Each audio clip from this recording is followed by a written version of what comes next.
Hello and a very good evening and welcome to the Netball Show, the Hampton League Netball Show on this Wednesday night. Another cool evening in the Hampton region, but looking forward to talking all things netball. Round 9 and obviously round 10 coming up. Joining me in the studio as always, Trish Butters. Great to have you in, and we've gone a little bit more formal tonight, have we? Not wearing uniforms. Still in work gear. Hey, and a big happy birthday for yesterday as well, Trish. And you too. We're twinnies. I know, it's unbelievable. We spend a lot of time with one another talking netball and so forth, and we actually celebrate the same birthday. Hope you had a nice day. Obviously, yesterday. I've had more than you. Yeah, only a couple. Only a couple. You're still young. Hey, big show tonight. Looking forward to talking all things round 10. So we've done the first half of the season. I reckon we've got a bit of an understanding on how things are situated. And now we've got the next half of the season coming up to sort of see who's going to be our main protagonist when it comes to finals and so forth. So that's going to be interesting. I like this time of the year. You get to have a look back on the first 9 rounds and reflect and see what's happened and what might happen as we go forward. And I think going forward will be really different because I'm expecting we won't be so COVID related and sickness related. Injuries, of course, you can't change, but I think things will be a bit more settled in teams. Yeah, absolutely. Hey, we're going to go to the Zoom. We're going to catch up with our special guest tonight from the Warrnambool Blues. Sarah Smith joined us. Sarah, thanks for coming on and chatting all things netball on the Netball Show. Hey guys, thanks for having me. Hey, first and foremost, after 9 rounds, you guys are sitting 6-3. I reckon you'd be pretty happy with the result after the first half of the season.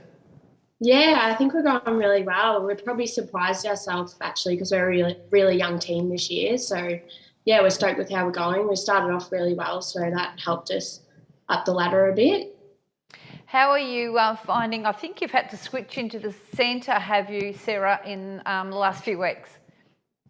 I haven't been playing much centre. I think we're hoping for that at the end of the year. Brianna Twaits has stepped up from Div 1. She's playing in Dud's role and she's doing really well, so she's holding the position there.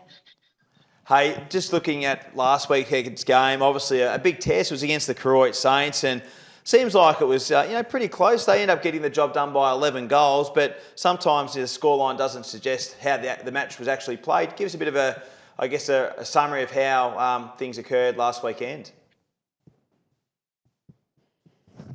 Yeah, we're doing really well up until about half-time. It was really even. I think we got up going into the half-time break. And then we went into the third quarter. I don't really know what happened. It was probably more our own mistakes. I think I broke a few times, which didn't help us at all. We were actually shooting really well at the start as well. So we did really well, but yeah, we definitely just lost it in that third quarter. I think Croy bring Isabel Baker into the wing attack and I think it was Rachel, I think her name is, into the goal attack, and I thought that really made a difference. That threw our defenders a bit, and yeah, they were really strong down their attacking end. Yeah, that would have been Rachel Dobson, so she would have run in. She shot 10 goals and Belle's gone out into wing attack. They're just so strong like that, Sarah. They've got so many options. But I just had a look at the score and that third quarter really let you down. But you can't put a finger on what it was. Sometimes you can, I guess their changes have forced you to go down, but also that adjusting, I guess. Yeah, I don't really know what happened. Rachel did really well feeding Nell in there. I think she made a big difference as well, and Isabel Baker was really good off the line. She got a lot of the balls, so yeah, I think that might have been the difference. Hey, we speak about, and you just spoke about it before, obviously a young side, no Sarah Cowling, no Emma Cast, which, excuse me, are really two great, influential players. I look at your goal circle, Sarah, Amy Wormald and obviously Jess Thwaites, who's they've had that synergy and they've been around together for a few years now. But, how are the young ones going? Obviously, it's a long season, I guess longer quarters as they're playing in the Open Division as well. How are they going as the year's gone on? Are they finding their feet a lot better from, I guess, round 1 to round 2? Yeah, definitely. I thought our juniors have stepped up really well. That's probably why we're in the top 5 right now as well. So our attacking end has played, Amy and Jess have played together for a while now, but our defensive is all new and they're all so young down there. Matilda Fitzgerald has probably stepped up as a bit of a leader down in the defensive end, which we needed her for. Geordie Bidmay, she's been playing really well. And Eva Ryan, she had a ripper game on now on the weekend. We were really happy with how she went. Yeah, she's definitely stepping up as well.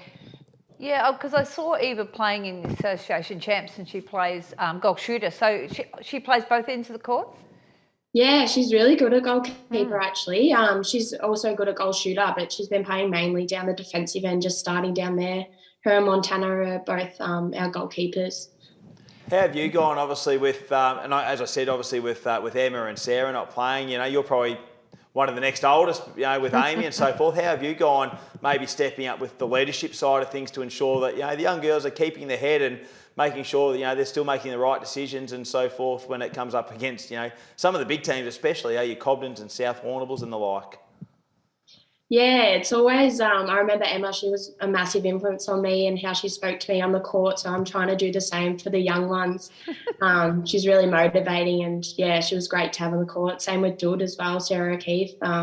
She was awesome to have on the court. So yeah, I'm trying to step up with Amy. She's our main one, but I'm not much of a talker, but I've been trying with the juniors this year to help them out a bit if I can. So you've got Portland this weekend. That will be another big challenge. They're sitting in 6th and they'll be really keen to come out and try and knock you off and get into the 5. What are your thoughts about this week's game and who do you think you'll need to match up really well on?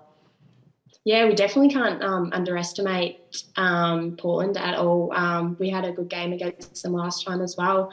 I think their defensive end's really good. I can't really remember playing them, but I know it was a good game and I know their shooters are really good as well. Yeah, so it'll be a tough game. Can't go in there.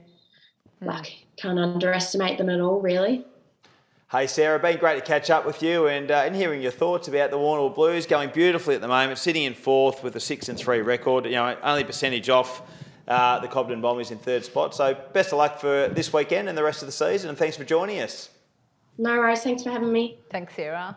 Sarah Smith from the Warrnambool Blues. Great to have her on board for the Netball Show tonight. And they're going nicely, the Blues. I think we forget, just the experience that they have lost. Oh, absolutely. And I was one of the ones that didn't pick them to be in the top 5 and because of that turnover of new players coming into it. And those girls have stepped up. Like when you talk about, as Sarah said, their attacking end is pretty stable. Yeah. But then you've got a new centre player and all new defenders, and that takes a long time to get used to. And they've just flown into that position. So, yeah, they're going really well. I think they'll stay in the 5. Yeah, I do too. I think they've done enough in the first half to keep themselves in that second half. So we might have a look at the results from last weekend and look at the highlights. So the first game we'll have a look at is, as we roll the tape. And it was a great round, just all round. Obviously, some really good matches and so forth. That Croydon Warrnambool game, a ripper. Port Fairy taking on Hamilton. That was pretty close. But the Reed Oval was a destination for Warrnambool and Koroit. And while the Saints got the job done by 11 goals, I think it might have been over Koroit.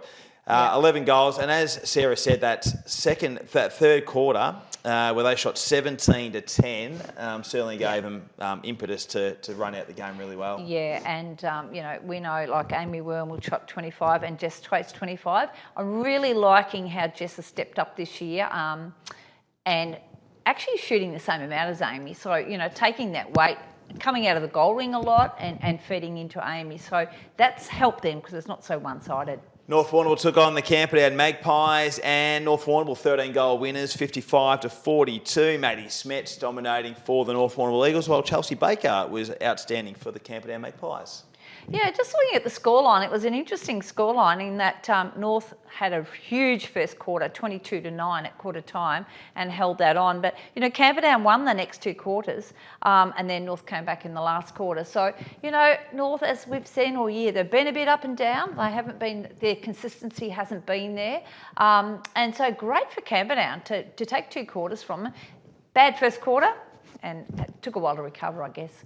Hey, big win here for the Cobden Bombers in their game against Terang Mortlake. A little bit depleted, I guess, the Bloods with just, some personnel, especially in that shooting circle with young Ebony Knights not playing. 69-27. They come out with Flex their muscles. Flex their muscles, and with a bit of intensity, the Bombers. Emily Finch back in made a huge difference. 38, and then Molly Hutt 31 goals. Yeah. And once again, Molly's been taking the lead role. She would have appreciated being back, taking the second lead in that game, and huge win for them. Hamilton took on the Seagulls, and the Kangaroos are going nicely at the moment. 45. Port Fairy to the Kangaroos, 54. Hayley Sherlock, Eve Duckmanton, terrific for the Kangaroos, while Emily Forrest was named best for the Port Fairy Seagulls. Port Fairy be happy with this. Oh, absolutely. Good score. Absolutely. No doubt. On the breakdowns once again. They won the first quarter. They were up at quarter time.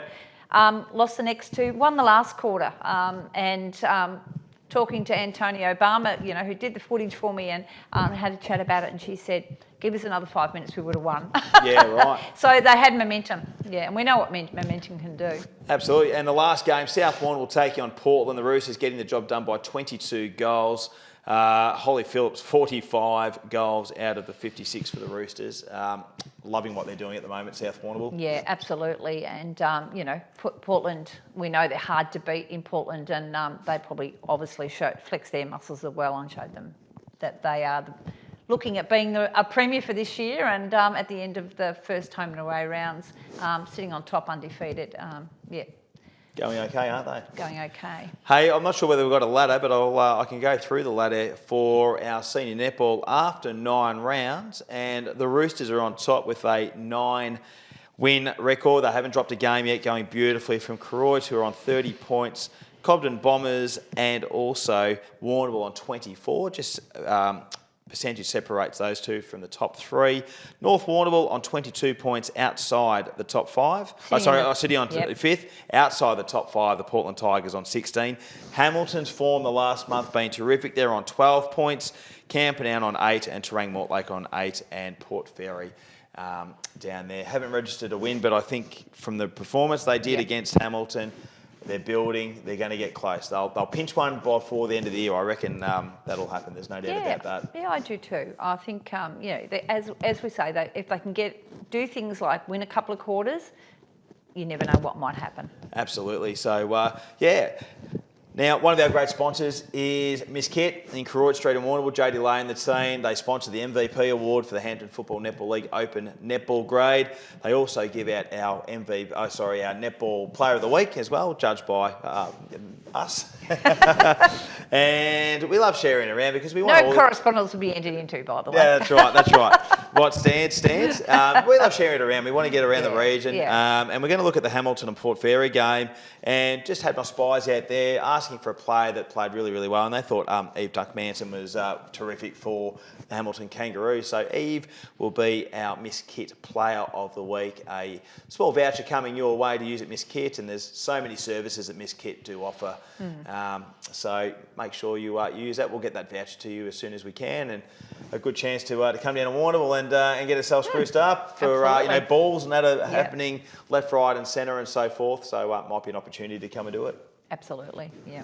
Hey, round 10 takes place this weekend, so we start it all again. Trish, now round 10 and round 11, we've got another fortnight of netball and football happening, and then we've got the bye round on July 2nd. So these next 2 weeks are going to be pretty critical, I reckon. Absolutely will be, and if teams have got a few niggly injuries, whether they decide to play or stand out for another couple of weeks, could make a big difference to people. And I look at the ladder now, and again, North Warrnambool, they're a game and a half ahead, so they want to make sure they're doing well. Yeah. You've got Cobden, Warrnambool, and even Koroit to that point. They want that top 3. South look like they're comfortable in the top 3 at the moment, sitting on top, but positions are up for grabs there. And then you've got the likes of Hamilton, Portland, that are starting to build a bit of momentum and will be pushing as well. So there's so many little narratives that could occur over the next 9 weeks, that is for sure. Our Hampton League Live match of the day is the Camperdown Magpies taking on Terang Mortlake at the Terang Recreation Reserve. Looking forward to that one. That promises to be a great game as well. You've got Terang Mortlake and Camperdown, both on 2 and 7, 2 good young emerging teams. We spoke to Lily Eldridge last week, and she thinks the best of Camperdown's to come in the next 9 weeks. So I'm looking forward to seeing what they can come up with. Yeah, I'm disappointed I missed last week's game because I would have liked to see Lily and seen what her form's like. But as I said, they took it up to North, and if you look at positions on the ladder, You wouldn't think those sort of things would happen, and North have been playing very well. So they obviously did something right, and I see both the Baker girls played really well on the weekend. So, it'll be interesting to see what happens this weekend. Thoughts on this one? Terang Mortlake and Camperdown? I'm going to go Camperdown. Terang Mortlake, I'm not sure. I'm thinking maybe after the bye. Yep. You know, they might get their big goal shooter back. They've been really missing her, and not just her strength as a goalie, but an experienced player in there. Playing a lot of their juniors now. That you can't go wrong with that, because if it doesn't help this year, it'll certainly help in the next few years to come. I think so, and that's the way I'm looking too, Trish. Yeah. Obviously, 406 goals Camperdown, 353 Terang Mortlake. Probably have dried up a little bit due to not having Ebony Knight playing the last little bit. So you'd think that Camperdown should win, but the Bloods on their day can certainly dominate as well. For sure. Next game is Portland taking on the Warrnambool Blues. I reckon this one's a great game coming up as well. Portland, they played well, I guess in patches against the Roosters, but they're coming up against a side that they want to replace them inside the top 5. So these are the ones they've got to pinch and win. Well, these are the ones they need to win, and Warrnambool will be wanting to win this as well. I don't know what happened first time around. I think Sarah alluded to the fact that they went pretty well around them. But I think Portland since then have really picked their game up and improved a lot. I'll be going for Warrnambool. I'm just really impressed with how their defensive end is working, and we know how good their attack is, so I will be picking Warrnambool. I reckon it's a danger game for the Blues. Oh, definitely a danger game. Because I'm looking at Portland, and obviously Jess Crowe, Heidi Jones didn't probably have their best shooting games on the weekend, but if they get enough ball into the circle, from their mid-quarters, I think that they can shoot a winning score. So, and they've got a bit of experience in that back half. So Amy's going to be a pretty pivotal player for the Blues for mine. So going for the Tigers? Yeah, I reckon the Tigers might win. I might cop a little bit of flack from a couple of people from the Blues, but I think the Tigers might get the job done. Hamilton host Koroit. I'm highlighting South and how well they're going. I'm loving what Koroit are doing at the moment. I think their youth and experience, Rachel Dobson back in that side, gives them flexibility. Izzy Baker goes in the mid-court. I'm loving what Kate Dobson's got at the moment. You love Koroit. I do. I love it. I just love the way they go about it. Yeah. I love the way they go about it. And they've got the options and they've got depth. Now, we are coming into the next few weeks where people are going to start to have to settle teams because quarters start to come into action after round 10. Yep. After you've played 8 quarters at a high grade, you can't drop back. And I know a lot of our clubs are playing squads in the Open Div 1, so they need to start settling their teams. So it's either a good thing or could take away their depth. I'm not sure. So I know Croydon do a lot of that, playing in and out. Not the only team, but I know they do a lot of that. Yep. So it'll be interesting for them over the next couple of weeks. But I can't see them losing this. I can't see them dropping to Hamilton. North Warrnambool host Port Fairy. You'd imagine the Eagles would go in favourites with this one. But as I said, I was impressed with just what Port Fairy produced on the weekend. 45 goals. It's probably one of their best shooting hauls for the year.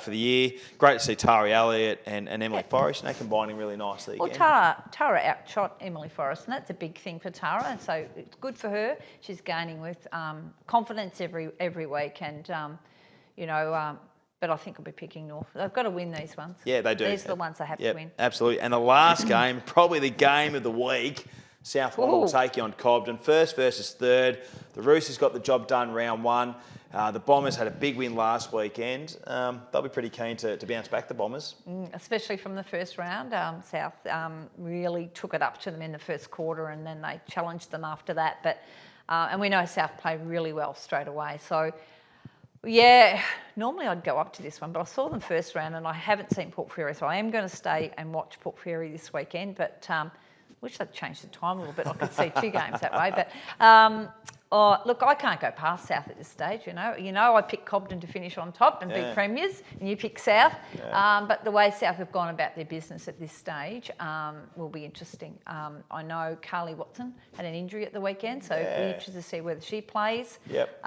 With concussion, I'm not sure whether she'll play. She'd have the week off, I reckon. So that's a big out. Yeah, it's a really big out for them. But the Roosters always seem to find someone to slot back into that lineup, don't they? Yeah, I think defensive end is one spot where they'll probably need to bring someone up. Probably don't have as much depth as what they probably would have in the mid.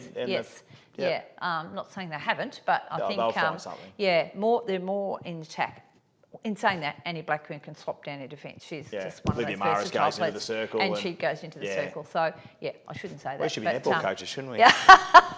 Yeah, there you go, Will. That wouldn't be so good, I don't think. But, yeah, it'll be a good game. I think it'll be really tight. I think it'll be much closer than first round. I think Cobden learnt a lot from the first time around. Got Emily Finch back, and they're just going to get stronger. Yeah, absolutely. Yeah, I'll stick with South as well, but I think it's going to be a really close game, under 5 or 6 goals. It'll be tight. Yep. Hey, that's the show. Big thank you to all our important sponsors: McDonald's, Powercall, Lindock Living, SunGold, Fresh Local Milk, Miss Kit, QX3, Southwest TAFE, the Carter Group, the Warrnambool Racing Club, the Warrnambool Football Club, Southwest Tools, 3YBFM, and Coast FM as well. There's so many great sponsors. Now, just a quick thought. I know you were up there last Friday night at the Reed Oval. Friday night football. Yeah. Absolutely terrific. Loved it. It was cold, but it was great. But it was cold, it was clear, and it wasn't cold wind. Yeah, it was good. It was really good. I don't know. From an executive level, I don't know how many of you guys are up there, but it could be a thing that we could go see a little bit more of. Well, I think if the clubs want it. Well, I think a few clubs were quite interested, and now that it's up and running, I'd like to see the netball there at the same time. You know, I think that maybe next time around if we have it again. Hopefully their lights are ready to go by then. But I liked the concept. Yeah. The concept was good. Good crowd. I thought it was a good crowd. And then having a Super Saturday the next day was a great just idea. takes away, especially that long weekend, because Saturday, Sunday, people can't go away. It just gives them a chance to do it as well. So, Croydon, I've always said, great innovators and great thing. So awesome. Hey, that's the show. We're going to see you next Wednesday night, the Hampton League Netball Show. Enjoy round 10 action, and we'll see you next Wednesday night, same time.